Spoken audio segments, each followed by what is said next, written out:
हमारे सचिव जीवित परमेश्वर पिता, आज हम सभी आपके पास आते हुए प्रभु जी ऑनलाइन के माध्यम से, उपस्थित माध्यम से प्रभु, आज हर एक जीवन को हम आपके पास लेकर आते हैं प्यारे पिता।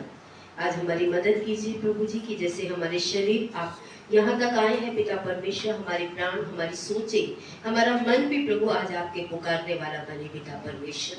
आज जैसे भजनकार कहता है, मेरे मुंह के वचन और मेरे हृदय का ध्यान तेरे आगे ग्रहण योग्य निकले पिता। आज ऐसे ग्रहण योग्य बलिदान आपको देने में पिता, जो मन से आपकी महिमा करे पिता, ऐसा कार्य आज हमारे जीवनों से हो पाए प्रभु, इसमें हमारी मदद कीजिए मेरे पिता। धन्यवाद के साथ प्रभु मैं अपने आप को, कलीसिया को आपके अनुग्रह के हाथों में सौंपते हुए प्रार्थना यीशु मसीह के नाम से मांगते हैं, आमीन। आराधना हो आराधना, खुदा यीशु की आराधना, आराधना हो आराधना, खुदा यीशु की आराधना, सबसे खुद आराधना, मेरी खुद से आराधना, सबसे खुद आराधना, मेरी खुद से आराधना, आराधना हो आराधना, खुदा यीशु की आराधना, आराधना हो आराधना, खुदा यीशु की आराधना, शांति दाता की आराधना, मुक्ति दाता की आराधना, शांति दाता की आराधना, मुक्ति दाता की आराधना, आराधना हो आराधना, खुदा यीशु की आराधना, आराधना हो आराधना, खुदा यीशु की आराधना, मेरी मसीहा की आराधना, जीवन दाता की आराधना, मेरी मसीहा की आराधना, जीवन दाता की आराधना, आराधना हो आराधना, खुदा यीशु की आराधना, आराधना हो आराधना, खुदा यीशु की आराधना, तुझे संग संग आराधना, तुझे संग आराधना, तुझे संग संग आराधना, तुझे संग आराधना, आराधना हो आराधना, खुदा यीशु की आराधना, आराधना हो आराधना, खुदा यीशु की आराधना, आराधना हो आत्मा से, आराधना हो सच्चाई से, हर किसी में होता यहोवा की आराधना करे, आराधना हो आत्मा से, आराधना हो सच्चाई से, हर किसी में होता यहोवा की आराधना करे, यहोवा राजा यहोवा तेरा सदाई तेरे वाला, चलना रहेगा नाम से तू है, नाम से देगा, यहोवा राजा यहोवा तेरा सदाई तेरे वाला, चलना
Let's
आपने जीवन को बलिदान किया कि हम जीवन को प्राप्त करें पिता।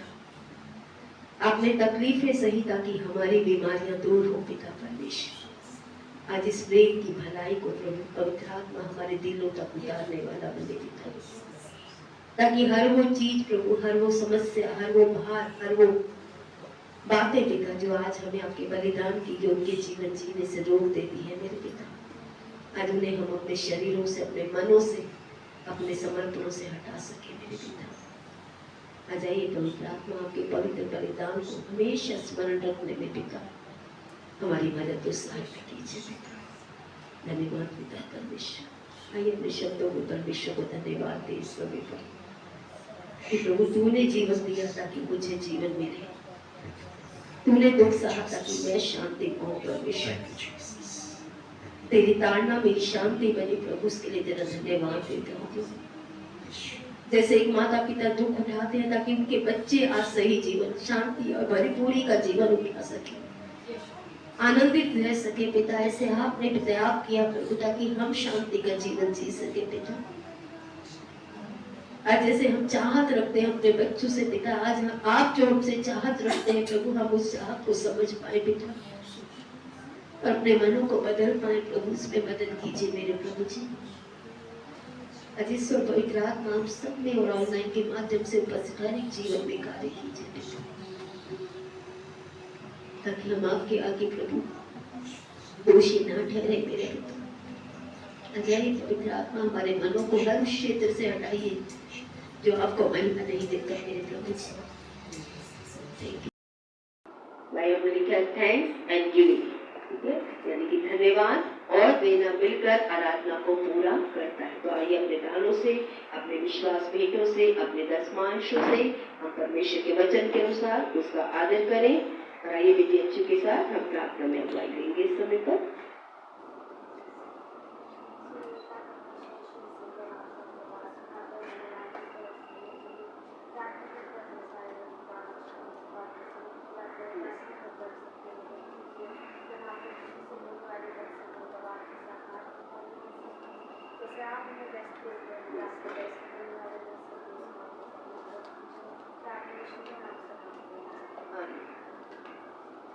उसे जो देना चाहते हैं आप आगे आके दे सकते हैं इससे लेकर।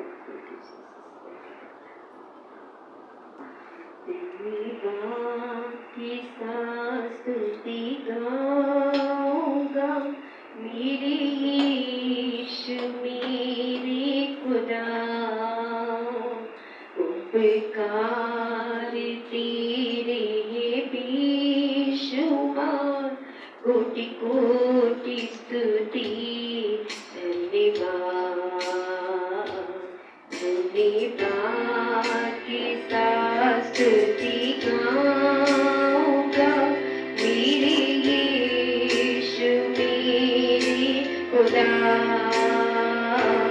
उपकार तेरे बेशुमार, कोटि कोटि स्तुति धन्यवाद।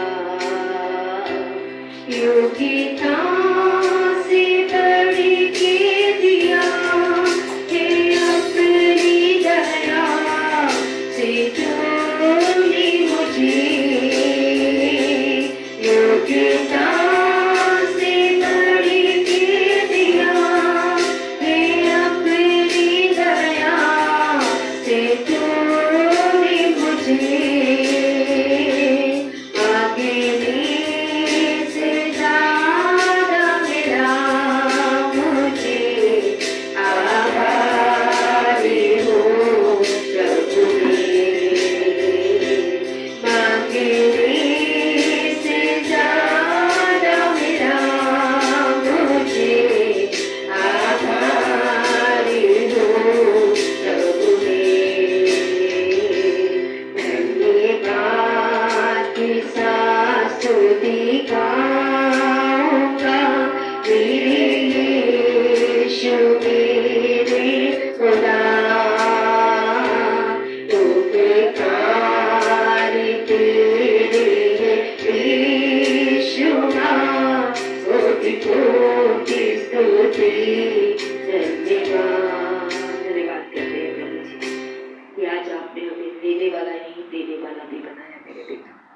आपसे लेकर हमने आपको देना सीखा प्रभु, उसके लिए आपका धन्यवाद देते हैं पिता, क्योंकि आप देने वाले हैं और आप हर्ष से देने वाले से प्रसन्न भी होते हैं पिता। आज हम सभी को प्रभु, आज अपनी आराधना, अपनी सेवा को आपको हर्ष से देने में मदद और सहायता कीजिए मेरे पिता।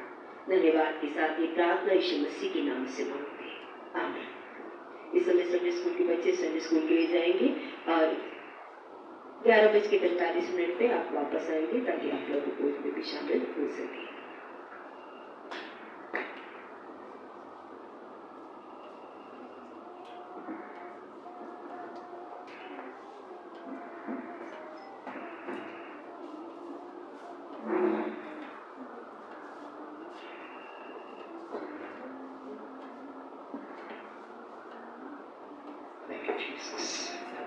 आइए, इससे पहले कि आज हम वचन में जाएं, अपने मनों को परमेश्वर के वचन के लिए तैयार करते हैं। हे हमारे स्वर्गीय पिता प्रभु, धन्यवाद करते हैं आपकी अद्भुत उपस्थिति जो आप हमारे बीच में है प्रभु। आपका वचन कहता है आप अपने लोगों इज़राइल की आराधना में विराजमान परमेश्वर हैं। जहां 2 या 3 इकट्ठा होते हैं, आपने वायदा किया परमेश्वर कि आप हमारे बीच में आएंगे परमेश्वर। आज प्रभु आप हमारे बीच में हैं।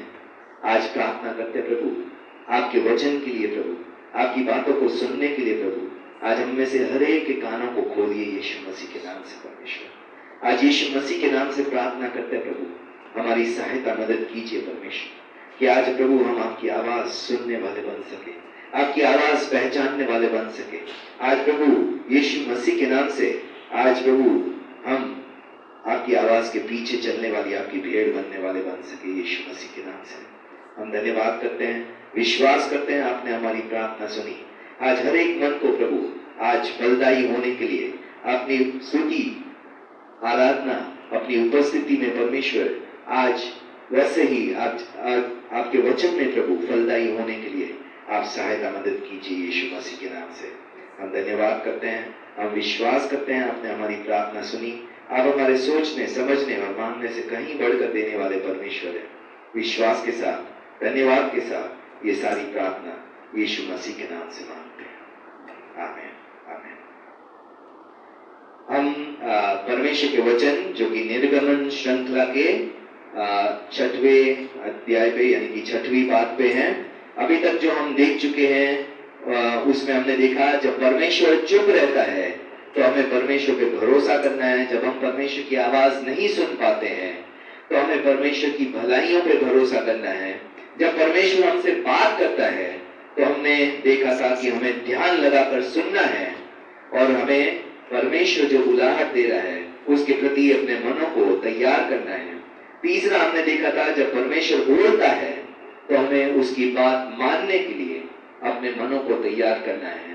और चौथी बात हमने देखी थी जब जिंदगी में मुश्किलें आ जाए तो हमें परमेश्वर का सहारा लेना है, परमेश्वर के पास भागना है, परमेश्वर से सहायता मांगनी है, ना कि लोगों के पास। और पांचवी बात, जो परमेश्वर हमें बचाता है, हमें पापों से बाहर निकालता है, तो हम परमेश्वर की सेवा और आराधना करें।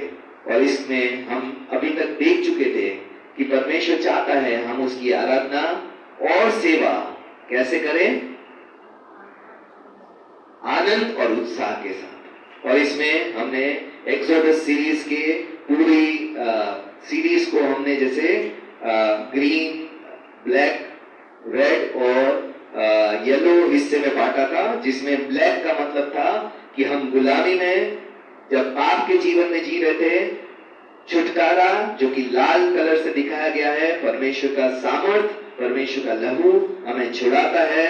और बाकी का जीवन जब हम छुड़ाए जाते हैं तो हम पवित्रीकरण में प्रतिदिन बढ़ते जाते हैं। और इसमें हम देख चुके थे कि परमेश्वर व्यवस्था विवरण 28 अध्याय में कहता है, तू जो अपने परमेश्वर की दी हुई आज्ञाओं और विधियों को मानने को उसकी ना सुनेगा, इस कारण ये शाप तुझ पर आ पड़ेंगे और तेरे पीछे पड़े रहेंगे और तुझको पकड़ेंगे और अंत में तू नष्ट हो जाएगा और वे तुझ पर और तेरे वंश पर सदा के लिए बने रहेंगे और बना रहकर चिन्ह और चमत्कार ठहरेंगे।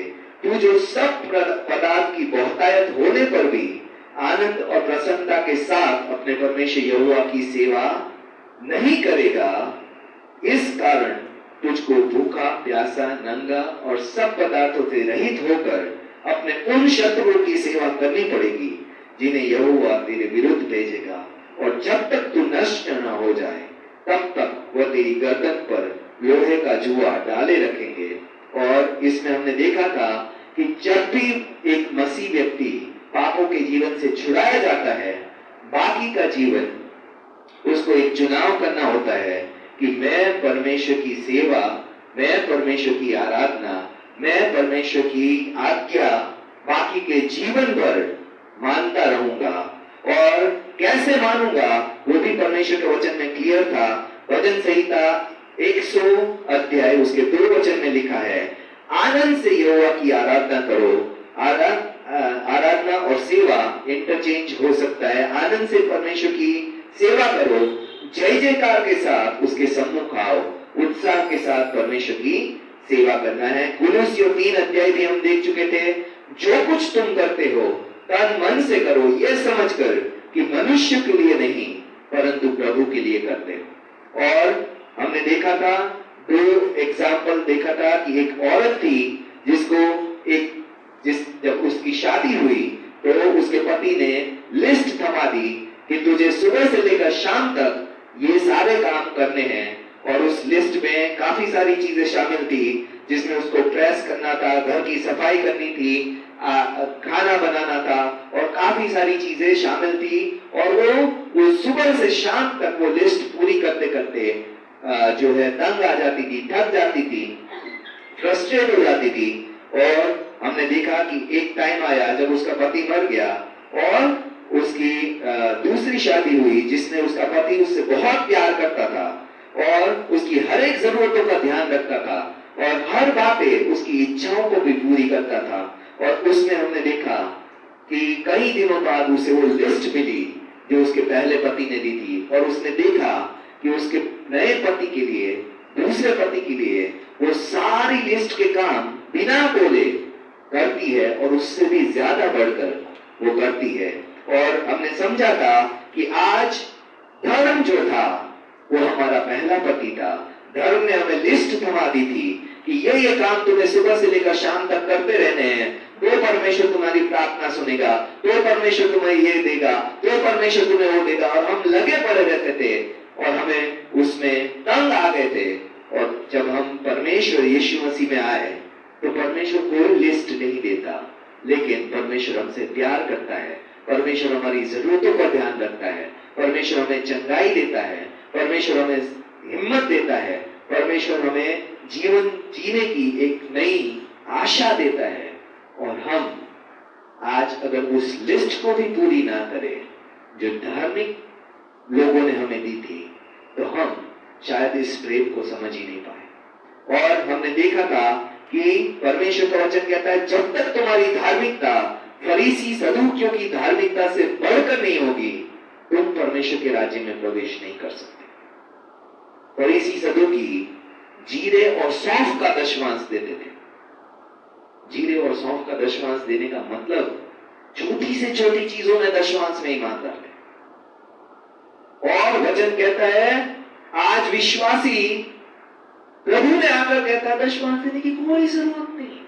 प्रभु ने हमें आजाद कर दिया, प्रभु ने हमें नियम से आजाद कर दिया है, हमें कोई दशमांश देने की जरूरत नहीं है।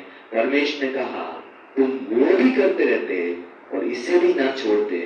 कहीं भी नए नियम में परमेश्वर ने ये नहीं कहा पुराने नियम को मैं हटाने आया हूं। इनफैक्ट हम जो देख रहे थे बोर्ड ट्रैक में कि परमेश्वर ने कहा मैं नियम को पूरा करने आया हूं, ना कि नियम को तोड़ने आया।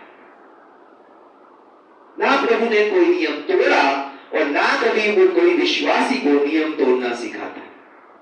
और आज जो विश्वासी कहता है कि वो तो पुराने नियम में था, नए नियम में ये मुझे करना ही नहीं है, तो आज वो विश्वासी अभी तक अनुग्रह को समझ ही नहीं पाया कि जब हमें अनुग्रह मिलता है तो हमें पुराने नियम की सारी बातों से ऊपर उठकर परमेश्वर को अपना 100% देना होता है, ना कि जितना परमेश्वर ने लिस्ट में दे दिया उतना ही करना है।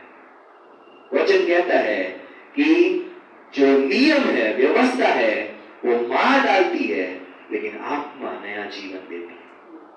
और पुराने नियम में पवित्र आत्मा नहीं थी, फिर भी वो लोग सारी बातों में ईमानदार रहते थे। और नए नियम में पवित्र आत्मा दिए जाने के बाद हम कहते हैं हमसे तो वो भी नहीं होगा जो परमेश्वर का वचन कहता है। तो आज शायद हमें अनुग्रह को समझने में हमने गलती कर दी और हमने देखा था कि परमेश्वर ने 10 बड़ी विपत्तियां लाई और 10 विपत्तियों के बाद परमेश्वर ने कहा मैं फिरौन के मन को कठोर कर दूंगा, तुम्हें चिन्ह और चमत्कार के साथ सारे इजिप्ट को चिन्ह और चमत्कार दिखाऊंगा, फिरौन तुम्हारी ना सुनेगा, मिस्र देश में से मैं अपना हाथ बढ़ाकर मिस्रियों को भारी दंड देकर अपनी सेना अर्थात अपने इजरायली प्रजा को मिस्र देश से निकाल लूंगा। और हमने समझा था उद्देश्य क्या है, और जब मैं मिस्र पर हाथ बढ़ाकर इजरायलियों को उनके बीच से निकालूंगा तब मिस्री जान लेंगे कि मैं यहोवा, मैं परमेश्वर। और हमने देखा था तब निर्गमन 6 में तब यहोवा ने मूसा से कहा अब तू देखेगा कि मैं फिरौन के साथ क्या क्या करूंगा जिससे वो बरबस निकाल देगा, वह तो उन्हें अपने देश से बरबस निकाल देगा। और हमने लास्ट में जो देखा था इफिसियों 2 अध्याय, और उसने तुम्हें भी जिलाया जो अपने अपराधों और पापों के कारण मरे हुए थे, जिनमें तुम पहले इस संसार की रीति पर और आकाश के अधिकार के हाकिम के अनुसार चलते थे। आज मसीह जीवन या तो पापों से छुटकारे के जीवन से पहले का जीवन क्या होता है, आज हमें वो समझना जरूरी है। हम सोचते हैं मसीह जीवन बड़ा मुश्किल है, बहुत आज्ञाएं माननी है, बहुत सी बातें करनी है, लेकिन आज हमें ये बात समझनी है जब हम संसार में थे तो संसार में हम कोई राजा नहीं थे। वचन कहता है संसार में हम क्या थे, संसारिक बातों के गुलाम थे। और आज भी संसार में हम जाते हैं तो संसार हमसे कोई राजाओं सा व्यवहार नहीं करता है, हमें गुलामों सा ही व्यवहार करता है। हमें संसार अपनी उंगलियों पे नचाना चाहता है। आज हमें ये बात समझनी है कि वचन कहता है कि जब तुम पाप में थे तो किसके गुलाम थे, शैतान और पाप के गुलाम थे, हम कोई राजा नहीं थे। लेकिन जब हम मसीह में आए तो परमेश्वर का वचन कहता है परमेश्वर ने हमें उठाकर, गुलामी से उठाकर स्वर्गीय स्थानों में बिठा दिया जहां यीशु मसीह राजा के रूप में बैठा है। और कई लोगों को राजा बनना हजम नहीं होता, उनकी मेंटालिटी, उनकी सोच वही गुलामों वाली रहती। और आज जब इजराइल को परमेश्वर मिस्र से बाहर ले आया था, परमेश्वर गुलाम बनने के लिए नहीं ले आया था, परमेश्वर राजा बनने के लिए ले आया था, देश के अधिकारी बनने के लिए ले आया था। परमेश्वर वो सब कुछ वापस देना चाहता था जो उन्होंने पाप करके खोया था। आज एक मसीह को ये समझ में नहीं आता है कि परमेश्वर ने उसको पाप की गुलामी से परमेश्वर के राजा में बुलाया है। और राजा हमेशा अधीनता में काम करता है, राजा मनमानी नहीं करता। आपको अगर पता है कोई भी राजा मनमानी से नहीं चलता, राजा का एक मंत्रीगण होता है, कुछ भी फैसला लेने से पहले वो जाता है, अपने मंत्रियों से सलाह करता है और फिर एक फैसला लेता है जो मंत्रियों की सलाह से होता है। हम सोचते हैं परमेश्वर ने हमें पाप से छुड़ाया, हम जो चाहे कर सकते हैं, अभी तो हम राजा हैं। और शैतान इसी भ्रम में हर विश्वासी को फिर से गुलामी में ले जाता है। आज जो व्यक्ति सोचता है मैं किसी की अधीनता में नहीं हूं, मैं किसी को जवाबदेही नहीं हूं, मुझे किसी से पूछना नहीं है, आज वो व्यक्ति अपने आप को पाप का गुलाम बना देता है। क्यों? क्योंकि अधीनता ना होना वो परमेश्वर की ओर से नहीं होता है। किसी के अधीन ना होना, किसी की बात ना सुनना, वो परमेश्वर की ओर से नहीं है। यीशु मसीह जब संसार में आया तो उसने यूहन्ना बपतिस्मा वाले से बपतिस्मा लिया। क्यों? क्या वो परमेश्वर का पुत्र नहीं था? क्या उसको पवित्रता होने की जरूरत थी? क्या उसको पाप से पश्चाताप करने की जरूरत थी? जी नहीं। अगर आप सोचते हैं कि इसलिए बपतिस्मा लिया तो ये सही रीजन नहीं है। यीशु ने कहा सारी धार्मिकता पूरी होने के लिए मुझे तुझसे बपतिस्मा लेना जरूरी है। परमेश्वर को मनुष्य की अधीनता में आना जरूरी है, क्योंकि कोई भी मनुष्य जो किसी की अधीनता में नहीं है वो पाप की अधीनता में। और आज संसार हमें डिक्टेट करता है। आज भी जब हम संसार में जाते हैं तो संसार हमें आदेश देता है। आप सोचेंगे मैं तो संसार की कोई नहीं सुनता। आज जिस कपड़े को आपने पहने हैं, जिस जूते को आप पहने हो, जिस बाल को आप बनाए हो, वो सारा कुछ आपने संसार से देखा, सीखा, और संसार ने कहा यही तरीका है अगर तुम सुंदर दिखना चाहते हो, और हमने मान लिया। संसार कहता है टाइट कपड़े, तो हम टाइट कपड़े पहन के घूमने लगते हैं। संसार कहता है ढीले कपड़े, तो हम ढीले कपड़े पहन के घूमने लगते हैं। संसार कहता है ये नया स्टाइल है, तो हम वो नए स्टाइल में चल लेते हैं। आज संसार आज भी हर एक व्यक्ति को गुलाम बनाता है। आज फैशन, ट्रेंड्स, ये सब क्या है? संसार के तरीके हैं अपनी आज्ञा मानने के। आज एक हीरो हाथ में ब्रेसलेट पहन लेता है तो सारे अपने सोचते हैं ब्रेसलेट पहन के मैं हीरो बन जाऊंगा। एक हीरोइन ऐसे कपड़े पहन लेती है, सारी लड़कियां सोचती है मैं पहन के वो हीरोइन बन जाऊंगी। आज हमारे फैशन संसार से आते हैं। आज हमारे कपड़े के तरीके, बालों के सजने संवरने के, सुंदरता की डेफिनेशन संसार तय करता है। और संसार हमेशा गुलामी में ले चलता है। आज हम कैसे हैंडसम दिखे वो संसार बताएगा। कैसे सुंदर दिखे, बाल छोटे करवा लेंगे, छोटे का फैशन है। हीरो दाढ़ी रखने लगेंगे तो दाढ़ियों का फैशन चल जाएगा। क्लीन शेव रखने लगेंगे तो क्लीन शेव का फैशन, गंजे हो जाएंगे तो गंजों का फैशन चलने लगता है। और सारे सोचते हैं ऐसा करके हम अपने आप को बहुत हैंडसम, बहुत स्मार्ट, बहुत सुंदर दिखा रहे हैं। क्या हमने कभी सोचा भी कि क्यों वो जो करेगा वो मुझे करना जरूरी है? क्या मैं उसका गुलाम हूं? मैं सुंदर दिखूंगा, और कैसे सुंदर दिखूंगा? अगर आज भी कोई हीरो हीरोइन या कोई एडवर्टाइज या संसार तय करता है, आज भी हम गुलामी हैं।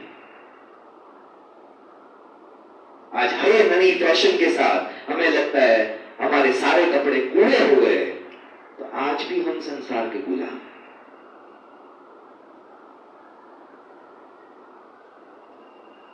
आज हर नई बात, नई मूवीज, नई चीज, कोई ना कोई फैशन लेके आता है और सारे हम देखने लगते हैं। हीरो की तरह दाढ़ी रखने लगे, हीरो की तरह सर मुंडवा लेते हैं, हीरो की तरह बाल करवा लेते हैं, हीरोइन की तरह ये कपड़े पहन लेंगे, या तो टाइट पहन लेंगे, ढीले पहनने लगेंगे, चिपके हुए कम कपड़े।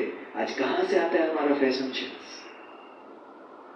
सारा कुछ संसार से। जैसी हेयर स्टाइल वो बनाता है वैसा ही हेयर स्टाइल हमें भी बनाना है। आज संसार हमें कहती है कि तुम्हारे पास ये होना जरूरी है, और हम भागने लगते हैं मेरे पास ये होना चाहिए, मेरे पास ये होना चाहिए। वचन कहता है रोमियो 12 अध्याय, इस संसार के सदस्य ना बनो। कहता है आप वो बाल बनाने से या वो कपड़े पहनने से या वो जो कर रहा है हीरो हीरोइन वही करने से आप सुंदर दिखेंगे? कौन कहते हैं?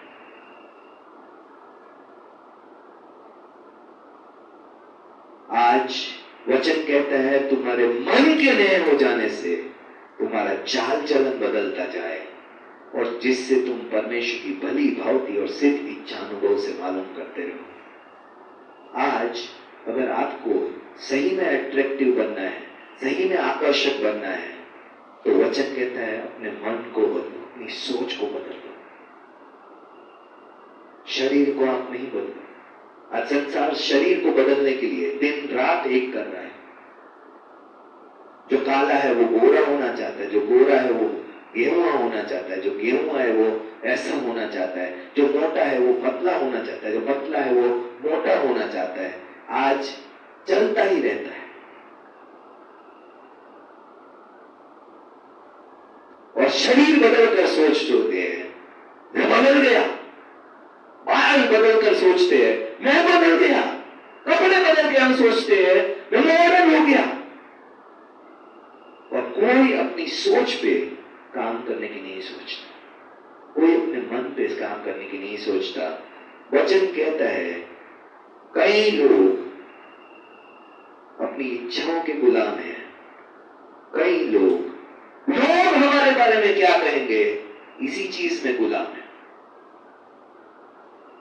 ये करूंगा तो लोग क्या कहेंगे, वो करूंगा तो लोग क्या कहेंगे, ये कहूंगा तो लोग क्या कहेंगे, और लोग क्या कहेंगे उसी बात में उमर आ जा रहा है। और फिर भी लोग क्या कहते हैं उसकी बुराई ही करते हैं, फिर भी वो लोगों को खुश करने में लगा पड़ा है। आज कई लोगों की राय के गुलाम है। ये क्या कहता है, वो क्या कहता है। कई लोग अपनी हवस के गुलाम हैं, कई अपनी कामों की इच्छाओं के गुलाम हैं। आज हर वो व्यक्ति जो परमेश्वर की सेवा नहीं करता, परमेश्वर की आज्ञा नहीं मानना चाहता, वो किसी न किसी चीज की गुलामी में है। और आज हमें लगता है परमेश्वर की आज्ञा मानकर हम परमेश्वर के गुलाम हो जाएंगे। ना मानकर भी आप गुलामी है।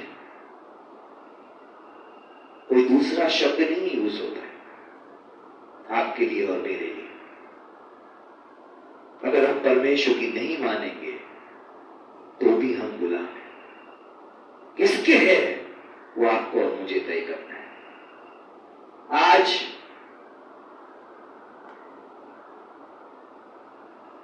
पहले हम संसार के गुलाम थे, संसार के कारण अनुसार चलते थे, इच्छा हवस कामुकता, लोग क्या कहेंगे, लोग क्या सोचेंगे, इन बातों में गुलामी में जीते थे। और आज अगर हम परमेश्वर की नहीं मानेंगे तो इन्हीं बातों की गुलामी में मर भी जाएंगे। कुछ नहीं बदलेगा। हम सोचते मेरा जीवन में बदलाव ही नहीं आया क्योंकि आपने गुलामी बदली नहीं।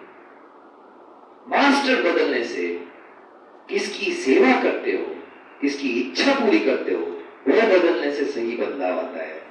और संसार में जीवन जो है वो दुखों से भरा है क्योंकि संसार पाप, लालच और स्वार्थ से भरा है। वो आपको क्या दे सकता है? पाप, लालच या स्वार्थ, क्योंकि उसके पास है ही वो। और हम वो चीज पाने के लिए दबाव महसूस करते हैं जिनकी हमें कोई जरूरत ही नहीं। बाजू वाले ने कार ले लिया, बाजू वाले ने 55 इंच टीवी ले लिया, बाजू वाले ने ये ले लिया, हमारे पड़ोसी ने ये ले लिया, हमारे रिश्तेदार ने ये ले लिया। ओहो, हमें तो लेना ही पड़ेगा, इसलिए ये कपड़े ले, वो मुझे तो लेने ही पड़ेंगे।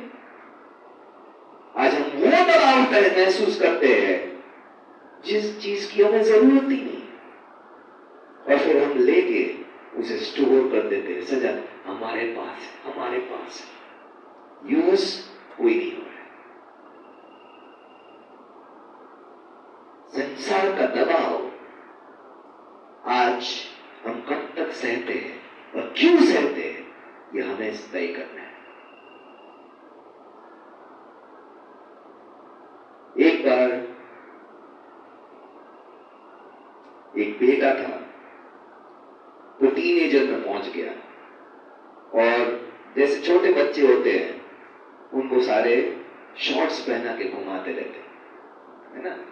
और जैसे ही टीनेजर में पहुंचते हैं, लड़कों के शरीर में बदलाव आते हैं, बाल आने लगते हैं, और उस लड़के को अपने पैरों में बाल देखकर उसको लगता था अभी मुझे पैंट की जरूरत है, शॉर्ट्स से बाल दिखते है ना। तो उसने अपने पापा को बोला, पापा मुझे पैंट चाहिए। माँ बाप की नजर में बच्चे बच्चे ही रहते हैं, तुझे क्यों पैंट चाहिए, वो अभी छोटा है, रहने दे। तो बच्चे ने बोला नहीं पापा मैं बड़ा हो गया हूँ, अभी मुझे बाल आ गए हैं, मुझे शर्म आती है और मुझे पैंट चाहिए। और पिता के पास पैंट लेने के पैसे नहीं थे, उसने क्या किया, अपना पुराना पैंट निकाल के टेलर को बोला इसके नाप का कर दे। प्रॉब्लम क्या होता है, जिस समय का बाप का पैंट था और जिस समय का बेटे का पैंट है, फैशन में बहुत बदलाव आ जाता है ना। वैसे तो मेल में मैंने देखा या तो बैगी चल पड़ता है या तो टाइट चल पड़ता है, बस यही दोनों फैशन चलती रहती। लेकिन उस समय पे जो था बेल बॉटम का फैशन था, नीचे से जो है वो चौड़े रहते थे, और बेल बॉटम जिसको कहते हैं उसका फैशन था, और उसके बाप का जो पैंट था वो टाइट फिट वाला था। तो अभी उसके पिता ने उसके पैंट को ठीक करवा के उस बेटे को दिया, और उस बेटे को वो जो है पूरा फिट आ गया, लेकिन फैशन तो बेल बॉटम का, ऊपर से ढीला था पैंट और नीचे से टाइट था।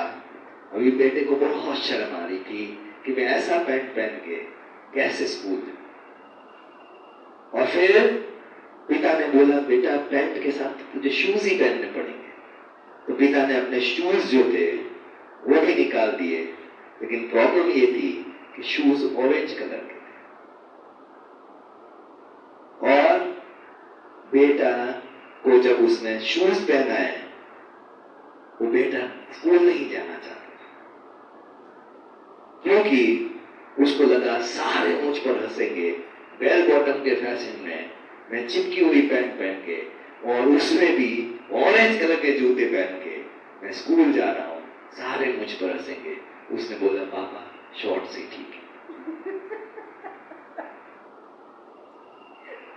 मैं अपने बाल दिखा लूंगा, मुझे ऐसी फैशन नहीं चाहिए। और आज हम भी शायद ऐसे ही करते हैं, फैशन का नहीं है तो हमारे लिए कोई काम का नहीं, फैशन का नहीं है, आउट ऑफ फैशन है तो हमारे लिए वो कूड़ा है।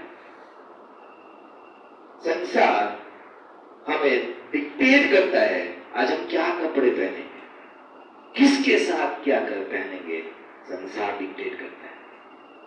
और हम हमेशा दबाव में रहते हैं, मुझे ये लेना पड़ेगा, मुझे वो लेना पड़ेगा, अरे मुझे भी यहाँ जाना है, आज मुझे वहां जाना है, मेरे पास इसके अनुरूप कपड़े नहीं है। कौन कहता है ये सब? संसार हमारे मनों को भरता रहता है, और वचन कहता है तुम पहले संसार की रीति पर और आकाश के अधिकार के हाकिम के अनुसार, अर्थात उस आत्मा के अनुसार चलते थे जो अब भी आज्ञा ना मानने वालों में कार्य करता है।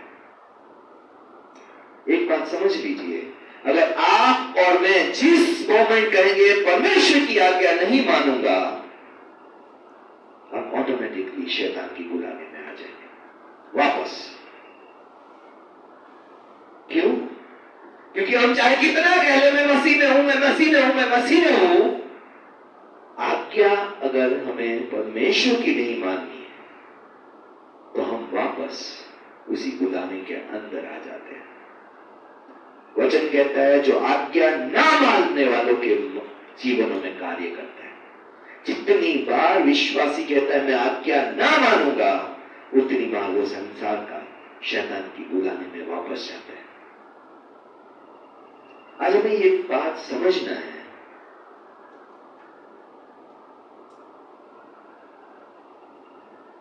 इफिसियों 2:3 कहता है इनमें हम भी सब के सब पहले अपने शरीर की लालसाओं में दिन बिताते थे और शरीर और मन की मनसाएं पूरी करते थे और लोगों के समान स्वभाव ही से क्रोध की संतान थे। जैसे ही मैं आज्ञा ना मानने का चुनाव करता हूं, मैं ऑटोमेटिकली संसार के साथ खड़ा हो जाता हूं। और परमेश्वर का वचन कहता है संसार परमेश्वर से एक ही चीज प्राप्त कर सकता है, प्रार्थना को उत्तर नहीं प्राप्त कर सकता, चंगाई नहीं प्राप्त कर सकता, आशीष नहीं प्राप्त कर सकता। वो परमेश्वर के क्रोध के सिवा और कोई का हकदार नहीं।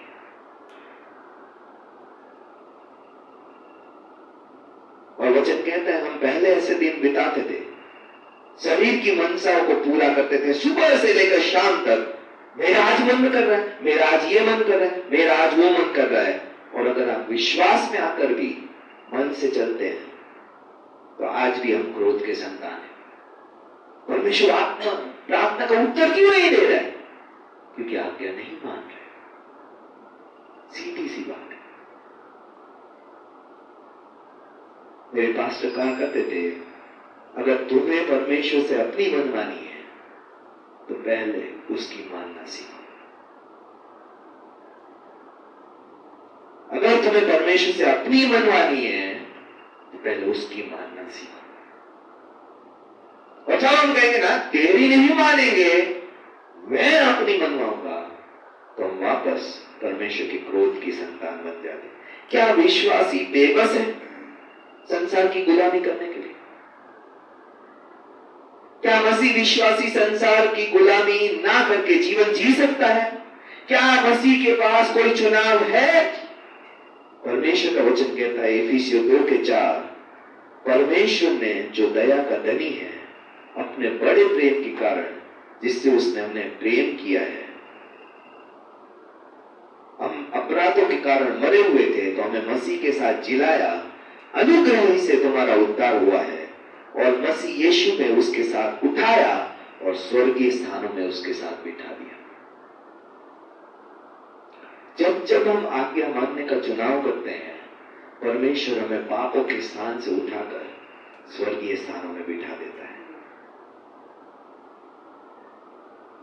अगर विश्वास में आए हैं तो हमें संसार के अनुसार चलने की जरूरत नहीं है। हमें संसार की गुलामी करने की जरूरत नहीं है।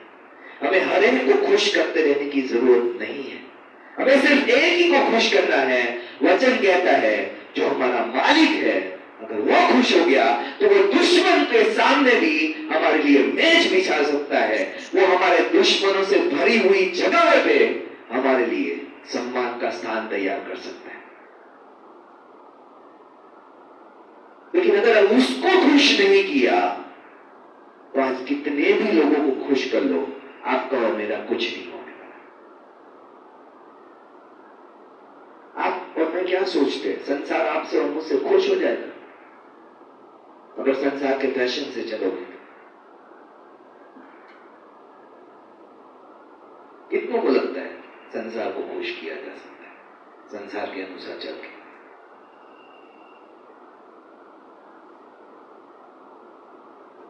मनुष्य को खुश करना मुश्किल है, परमेश्वर को खुश करना आसान है।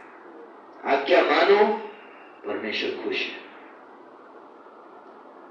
संसार आज्ञा मानकर भी खुश नहीं है आपसे। मानकर देख लीजिए, सबको खुश करते रहिए। 1 महीने बाद आकर मुझे बताना और उनसे पूछना क्या आप मुझसे खुश हैं?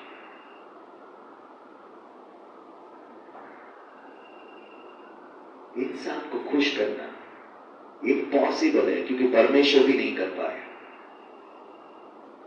आप और मैं क्या कर पाएंगे? और परमेश्वर को खुश करना आसान है क्योंकि हर विश्वासी जो परमेश्वर की आज्ञा मानता है, परमेश्वर उसको ऊपर उठाकर स्वर्गीय स्थानों में बिठा देता है। आज अगर हमें गुलामी में नहीं जीना है और संसार क्या कहता है, तुम्हारे पास है क्या? सुना है? तुम्हारे पास है क्या जो तुम्हारे सामने दिख रहा है? क्या है तुम्हारे पास? कौन तुम्हें बचाएगा? कौन तुम्हें ये देगा? कौन तुम्हें वो देगा? कौन तुम्हें ऊपर उठाएगा?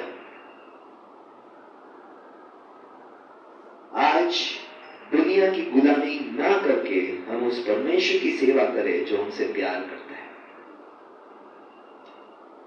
दुनिया हमें नहीं, हमें दुनिया को बताना है कि क्या करना है और कैसे करना है। अगर आप और मैं अभी तक दुनिया से पूछते आए क्या करना है कैसे करना है, आप और मैं मसीह को कभी खुश नहीं कर पाए। हमें मसीह से पूछना है परमेश्वर क्या करना है और कैसे करना है, और दुनिया को बताना है क्या करना है और कैसे करना है। आज मुझे बहुत दुख होता है जब मैं विश्वासियों को संसार के पास जाकर सलाह लेते हुए देखता हूं, और संसार की सलाह से संसार बोलता है बिना करप्शन की तरह कुछ नहीं होता। ओ, मुझे तो करप्शन देना, मुझे तो भ्रष्टाचार देना, मुझे तो घूस देनी ही पड़ेगी, पैसा दिए बगैर काम ही नहीं होता। और विश्वासी ऐसी सोच के साथ चलकर परमेश्वर में हानि उठाते हैं। दुनिया हमें नहीं, हमें दुनिया को बताना है कि क्या करना है और कैसे करना है, क्योंकि दुनिया खुद नहीं जानती, इसीलिए गोल गोल घूमती रहती है।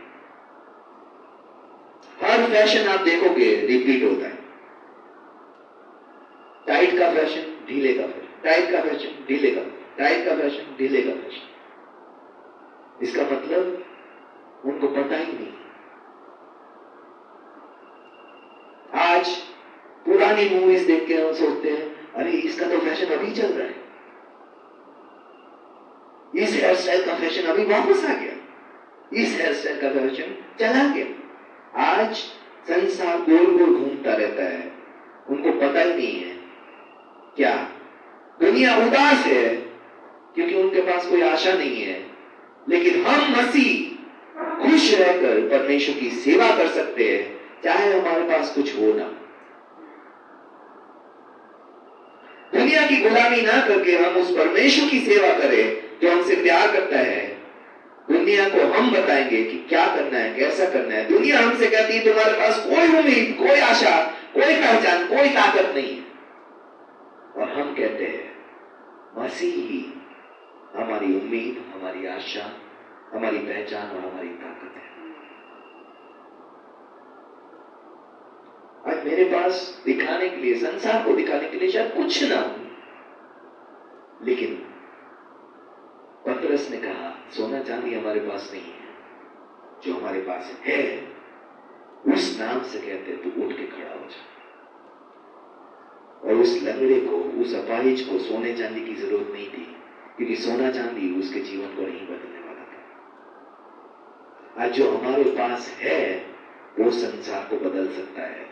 आज हम कहते हैं कि मसीह यीशु मेरी उम्मीद है, वही मेरी आशा है, वही मेरी पहचान है, वही मेरी ताकत है। शैतान और संसार को हमें छोड़ना पड़ेगा क्योंकि यीशु ने हमें बचा लिया है, और हमें भी उनको छोड़ना पड़ेगा ये कहकर कि यीशु मेरा मालिक है, मैं यीशु की आज्ञा मानूंगा, मैं संसार के अनुसार नहीं चलूंगा। दोनों तरफा होता है। आपको पता है जब आप नौकरी छोड़ना चाहते हैं तो आप अपनी विलिंगनेस देते हैं, मैं रिजाइन कर रहा हूं, और कंपनी वाले बोल रहे हैं ठीक है हम आपका रेजिग्नेशन एक्सेप्ट कर दें। दोनों तरफ से होता है ना, कि एक तरफ से होता है जो सही से रिजाइन नहीं करते हो क्या कल से काम करना छोड़ दे,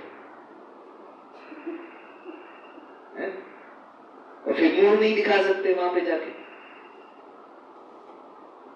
हमेशा अगर काम करना है तो सही तरीके से करना सीखना है। आज शैतान और संसार को हमें छोड़ना है क्योंकि यीशु ने हमें बचा लिया है। हमें शैतान और संसार को इसलिए छोड़ना है कि हमारा नया मालिक हमारे पहले वाले गुलामी से बहुत बेहतर है।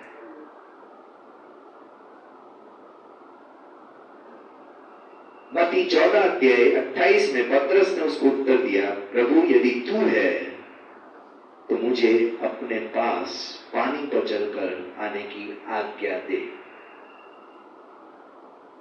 और वचन कहता है मत्ती 14:29 में, उसने कहा आ। तब पतरस नाव पर से उतरकर यीशु के पास जाने को पानी पर चलने लगा।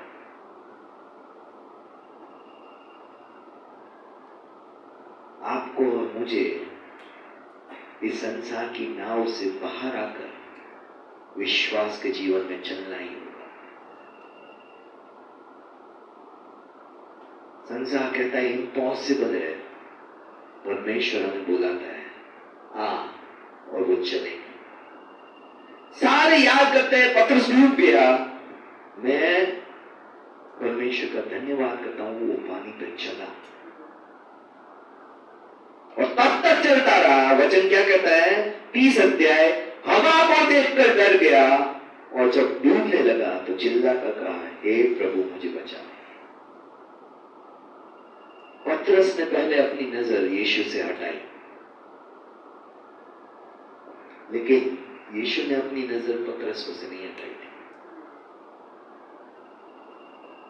आप और मैं कई बार संसार को देख देख कर परमेश्वर से नजर हटा लेते हैं और डूबने लगते हैं, और हर विश्वासी डूबेगा जो परमेश्वर से नजर हटाकर संसार की ओर देखने लगेगा। हर विश्वासी डूबना तय है। पतरस भी डूबा और चिल्लाया परमेश्वर मुझे बचा ले। 14 अध्याय 31 में यीशु ने तुरंत हाथ बढ़ाकर उसे थाम लिया और उससे कहा हे अल्पविश्वासी, तूने क्यों संदेह किया, क्यों डाउट किया? डाउट क्या किया? उसने हवा की ओर देखकर सोचा हवा ज्यादा ताकतवर है। आज जब जब विश्वासी परिस्थितियों की ओर नजर ले जाकर सोचता है परिस्थितियां ताकतवर है, वो परिस्थितियों में डूबता ही है। उसने क्यों संदेह किया? क्योंकि उसने अपनी नजरें हटाई।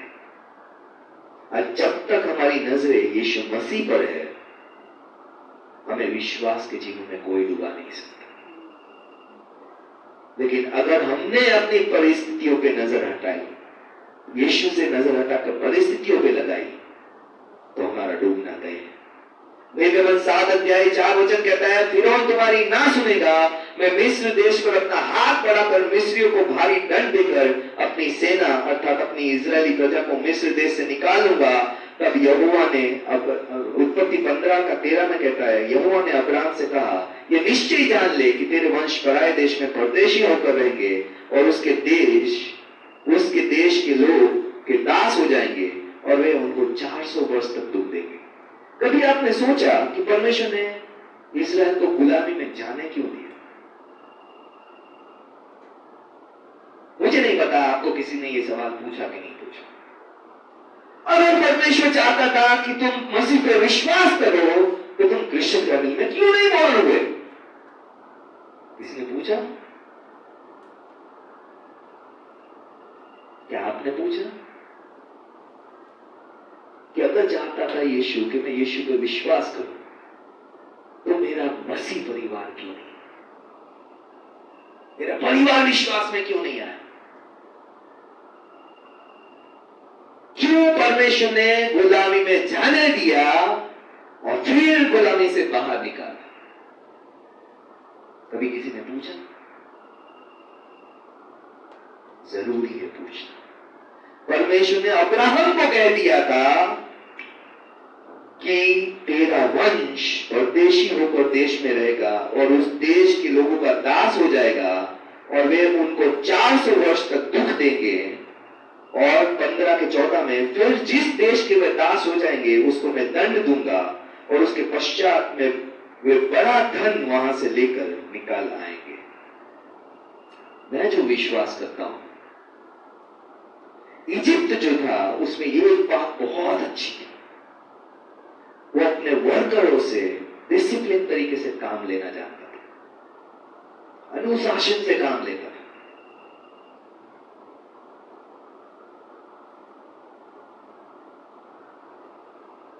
और परमेश्वर अनुशासन के लिए हमें संसार में ही ले जाता है। वर्ल्ड काम करवाने में बहुत डिसिप्लिन है। कितनों को पता है जब आप नौकरी के स्थान पे होते हो, जब आप काम के स्थान पे होते हो, आपको कितने मिनट तक पहुंचना होता है, कितने बजे तक पहुंचना होता है, कितना टाइम दिया जाता है आपको? कि इतने मिनट तक आप लेट आए तो चलेगा, इसके बाद आधे दिन की सैलरी कट, चाहे 5 मिनट चाहे 10 मिनट लेट आए सैलरी कट। और हम पंक्चुअलिटी सीख जाते हैं, है ना। घर में कभी हम पंक्चुअलिटी नहीं सीखते। टाइम से उठना, टाइम से सोना, टाइम से काम करना हमें कौन सिखाता है? संसार सिखाता है।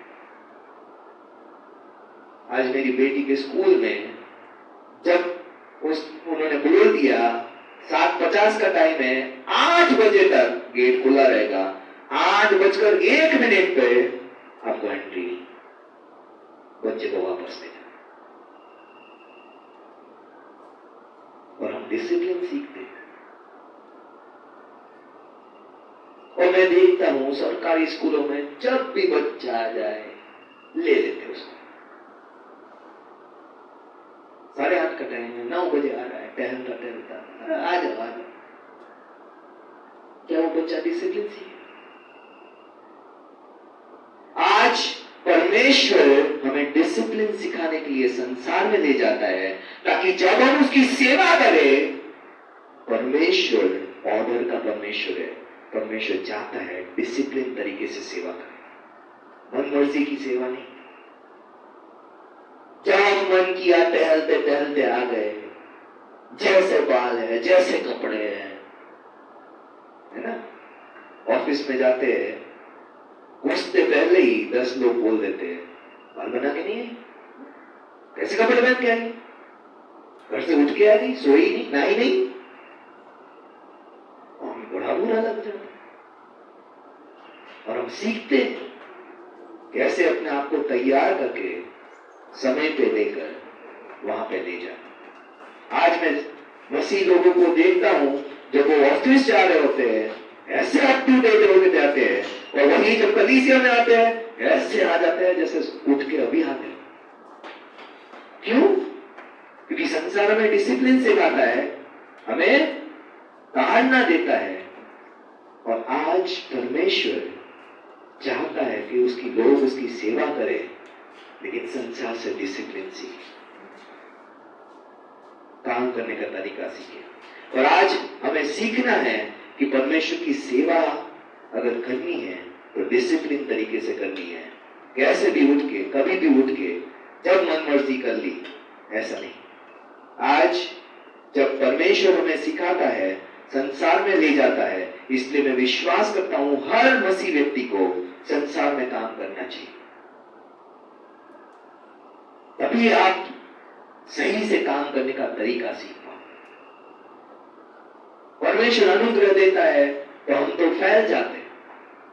9 बजे का टाइम है, ओ 9:30 बजे पहुंच जाएंगे, कोई फर्क नहीं, कौन पूछने वाला, कोई सैलरी थोड़ी काटता है।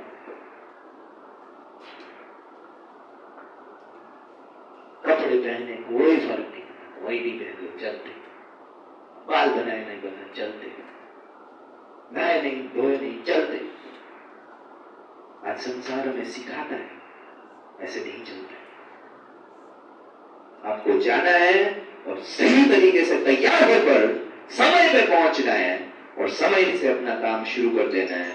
और कई कंपनी तो 5 मिनट पहले कट ऑफ टाइम रखती है कि 5 मिनट, अगर 9 बजे का टाइम है तो 9 बजने पे 5 मिनट पे एंट्री बैन हो जाएगी।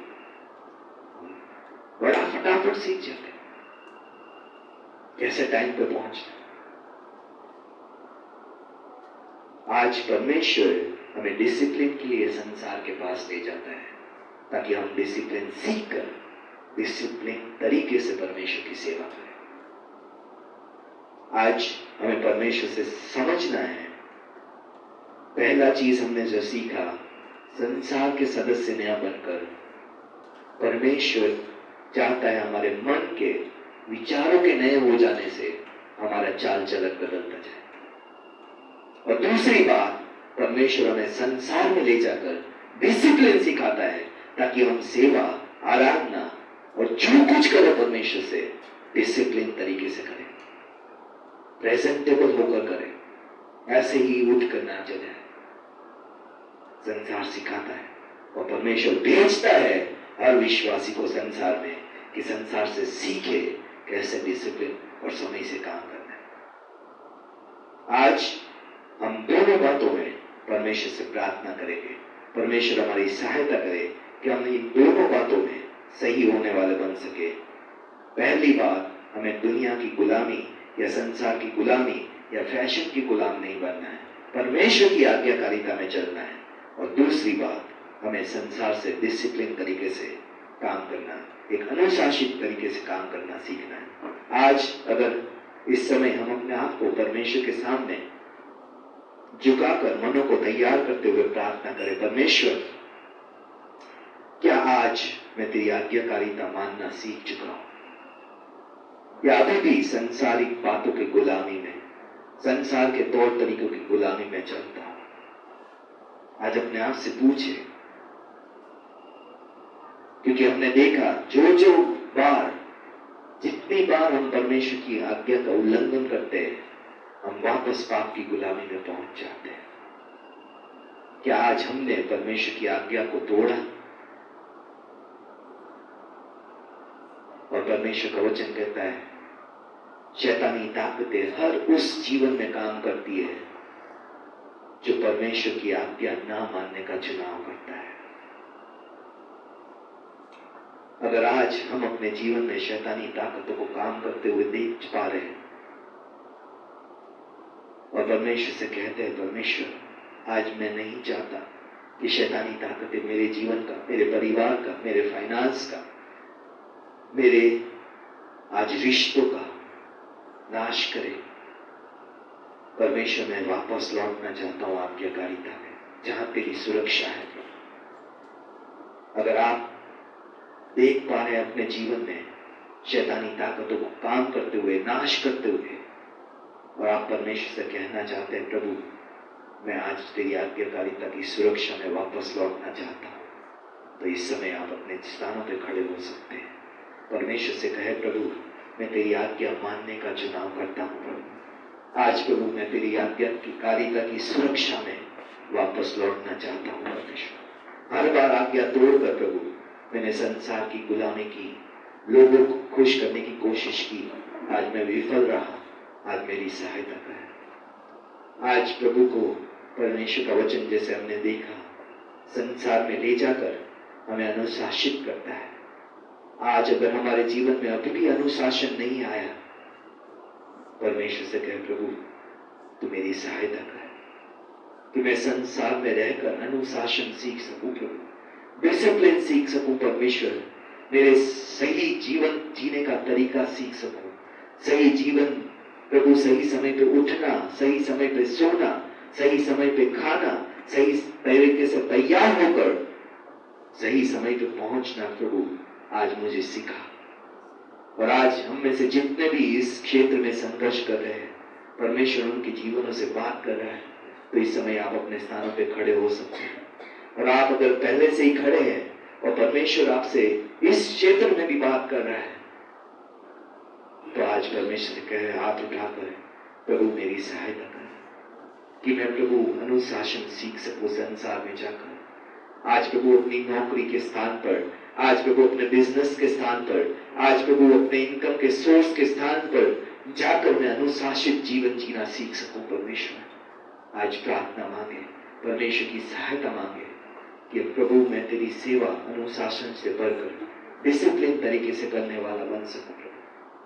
आज परमेश्वर से प्रार्थना करें। आइए हम इस समय प्रार्थना करें। परमेश्वर जिस जिस क्षेत्र में हमसे बात कर रहा है, आज परमेश्वर से कह, प्रभु मेरी सहायता कर। प्रभु thank you Jesus, thank you lord, thank you father God, thank you Jesus, thank you father God, thank you Jesus, thank you lord, thank you Jesus, thank you lord. सदा मैं स्तुति करूंगा, सदा मैं सेवा करूंगा, मुझे बचाया प्रभु ने, सदा मैं स्तुति करूंगा, सदा मैं स्तुति करूंगा, सदा मैं सेवा करूंगा।